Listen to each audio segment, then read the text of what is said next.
അസ്സലാമു അലൈക്കും വറഹ്മത്തുള്ളാഹി വബറകാതുഹു. ഒരു സ്ത്രീക്ക് മഹ്റം കൂടില്ലാതെ ഹജ്ജും ഉംറയും നിർവഹിക്കൽ അനുവദനീയമാണോ? അതിനൊരു മറുപടി പ്രതീക്ഷിക്കുന്നു. മഹ്റം കൂടില്ലാതെ ഹജ്ജിന് പോകാൻ പറ്റൂലേ എന്നുള്ളത് പൂർവ്വകാല പണ്ഡിതന്മാരുടെ കയ്യിൽ വ്യത്യസ്ത അഭിപ്രായങ്ങളാണ്. അതിൽ ഈ ഹംബലി മദ്ഹബ്, അതുപോലെ ഹനഫി മദ്ഹബ്, മാലിക്കി മദ്ഹബൊക്കെ ലാ തുസാഫിറന്നൽ മർഅതു മസീറത യൗമിൻ വലൈലത്തിൻ ഇല്ലാ ദി മഹ്റമിൻ. ദി മഹ്റമിൻ എന്നൊരു ഹദീസ് സഹീഹായ ബുഖാരി മുസ്ലിം ഒക്കെ റിപ്പോർട്ട് ചെയ്ത ഹദീസിന്റെ അടിസ്ഥാനത്തിൽ അവർ പറയുന്നത് മഹ്റമില്ലാതെ ഒരു ദിവസത്തെ യാത്ര ഒരു സ്ത്രീ കൂടെ പോകാൻ പറ്റില്ല. മഹ്റം എന്ന് പറഞ്ഞാൽ വിവാഹ നിഷിദ്ധമായ ആളുകൾ അല്ലെങ്കിൽ ഭർത്താവ് കൂടെ വേണം എന്നുള്ളതാണ്. എന്നാൽ ഷാഫി മദ്ഹബ്, ഇവിടെ അബ്ദുറഹ്മാൻ മൗലവി പറഞ്ഞ പോലെ ഷാഫി മദ്ഹബ് പറഞ്ഞത് മഹ്റം വേണം എന്ന് നിർബന്ധം ഇല്ല. ഇവിടെ പരിഗണിക്കപ്പെടേണ്ടത് സുരക്ഷിതത്വമാണ്. ആ അടിസ്ഥാനത്തിൽ സുരക്ഷിതമായ ഒരു ലീവിന്റെ കൂടെയാണെങ്കിൽ നമുക്ക് പോകണേൽ വിരോധമില്ല. ഈ രണ്ട് അഭിപ്രായം ഇവിടെ ഉണ്ട്. ഏതാണ് ശരി?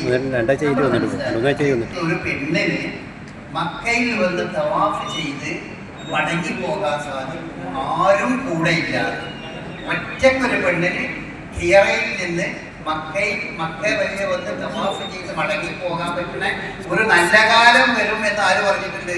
റസൂലുള്ളാഹി സ്വല്ലല്ലാഹു അലൈഹി വസല്ലം പറഞ്ഞു. അപ്പൊ അങ്ങനെ സുരക്ഷിതമായ ഒരു സന്ദർഭം വരികയാണെങ്കിൽ പെണ്ണിന് മഹ്റം വേണ്ട ആവശ്യമില്ല, ഒറ്റയ്ക്ക് തന്നെ യാത്ര ചെയ്ത് പോകുന്നതിൽ യാതൊരു വിരോധവും യഥാർത്ഥത്തിലില്ല. രണ്ടാമത്തെ സംഗതി,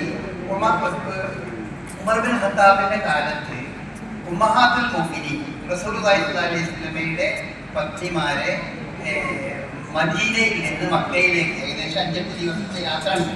ആ യാത്രയിൽ ഭർത്താവ് കൂടെ പറഞ്ഞിട്ട് മഹ്റമിന്റെ കൂടെയല്ല, മഹ്റമല്ലാത്ത സഹാബിമാരുടെ കൂടെയാണ് അവരെ പറഞ്ഞിരിക്കുന്നത്.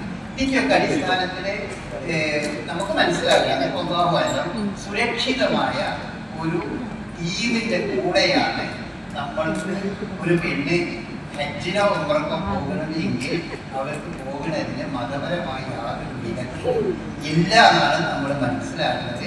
പണ്ഡിതന്മാരുടെ വ്യത്യസ്ത അഭിപ്രായമുണ്ടെങ്കിലും ഈ രണ്ടാമത്തെ അഭിപ്രായമാണ് ഈ കാലത്ത് പ്രത്യേകിച്ചും കൂടുതൽ പ്രാക്ടിക്കലായിട്ടുള്ളതും.